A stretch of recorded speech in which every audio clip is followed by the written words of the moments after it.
Bonjour Benoît. Bonjour. Aujourd'hui, on va parler de télétravail parce qu'il y a un accord qui est attendu entre les patrons et les syndicats. Dans cet accord, on va essayer d'y voir plus clair sur les postes les plus éligibles au télétravail. Comment l'encadrer, ce télétravail ? Effectivement, il y a un accord. Alors, on ne sait pas si ça va aboutir.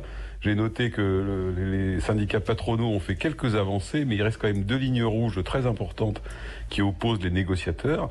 C'est d'un côté rendre cet accord normatif et prescriptif, ce que le MEDEF ne veut pas, et de l'autre de normer ou de définir par accord ce qu'est un poste télétravaillable ou pas, ce que le MEDEF ne veut pas non plus.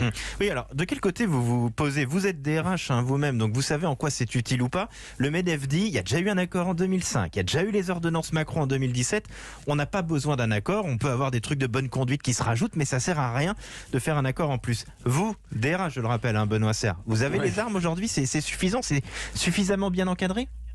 Nous, depuis le début, on est plutôt d'accord avec la position qu'a pris le MEDEF. Non pas qu'on ne veut pas légiférer, mais très honnêtement, si vous cumulez deux choses, d'une part les textes que vous avez rappelés, et de l'autre, la pratique du télétravail telle qu'elle se déroule dans les entreprises avant le confinement, et encore plus depuis la période qu'on vit aujourd'hui, ce que demandent les organisations syndicales est déjà présent dans 90% des accords. Donc on ne voit pas bien l'intérêt de cet accord et surtout on y voit un autre point. Et si c'est déjà présent, à quoi ça sert de se batailler ? Vous pouvez leur dire oui tout de suite et puis au moins ce sera fait. Hop. Sauf que la différence, c'est que cet accord il viendrait normer par le haut, alors qu'on s'est rendu compte, notamment à l'occasion de la crise, que jamais le dialogue social n'a été aussi intelligent et innovant que quand on le faisait au niveau de l'entreprise. Donc nous on n'a rien contre les accords, mais plutôt en laissant les entreprises trouver les bonnes solutions au regard de leur réalité de terrain, plutôt qu'encore un truc très colbertiste qui norme par le haut. Mais ça, c'est dans un monde idéal, ce que vous décrivez, parce qu'il y a dans certaines entreprises, non c'est vrai, dans certaines entreprises, on essaye de trouver des accords internes et pourtant, il y a des salariés qu'on n'a pas revus depuis le mois de mars. Il y a des patrons qui ne souhaitent pas appliquer le télétravail plus de 2 jours par semaine. Donc, il faut tout de même qu'il y ait un cadre qui existe, un cadre plus formel. Non, je le comprends, mais ce projet d'accord, il ne résoudra pas ce problème-là. Pourquoi ? Parce qu'il n'imposera pas le télétravail. Ce projet d'accord, il vise à encadrer les conditions dans lesquelles il a lieu. Le chef d'entreprise reste libre de l'installer ou pas. Et c'est justement le point que vous soulevez, est très juste.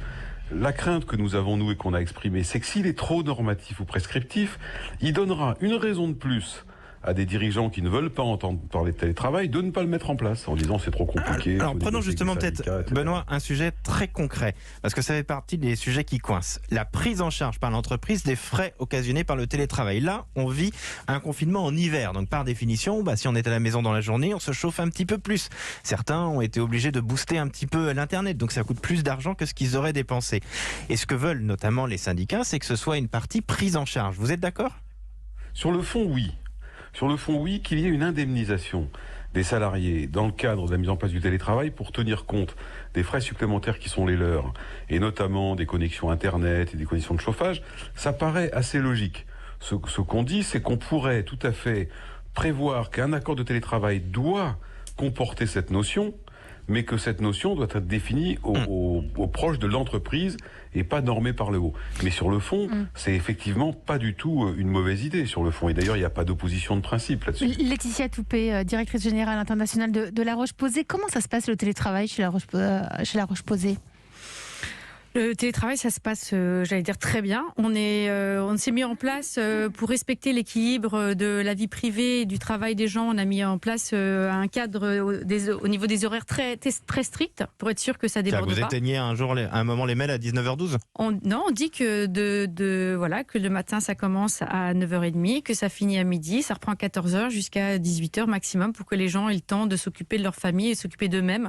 Parce que finalement, on travaille beaucoup quand on est en télétravail. On voit qu'il n'y a pas moins de place aux pauses, entre guillemets, ou aux relations, j'allais dire, aux interactions humaines. Et du coup, c'est très important de privilégier ça. Et puis, on fait aussi ce qu'on appelle, nous, on fait des 1 heure par semaine avec toute l'équipe, pour s'occuper de soi, un professeur de yoga qui s'occupe de l'équipe, enfin, des choses pour le bien-être de nos collaborateurs, pour les entourer. Tout est digitalisé dans les événements. Je crois que demain vous avez un gros événement, 4000 personnes que vous auriez réunies dans une salle, mais là, hop, chacun derrière son ordi. On n'aurait pas réuni, justement, c'est la magie et l'accélération. Le confinement nous a aidés et nous a poussé à être encore plus digital qu'on ne l'était. Et du coup, nous avons un événement demain, merci beaucoup de le dire, avec 4000 personnes, des dermatologues, des influenceurs, les médias, justement pour aider les gens qui ont des problèmes de peau dans le monde. Merci en tout cas, merci à Benoît Serre, vice-président de l'Association nationale des directeurs de ressources humaines.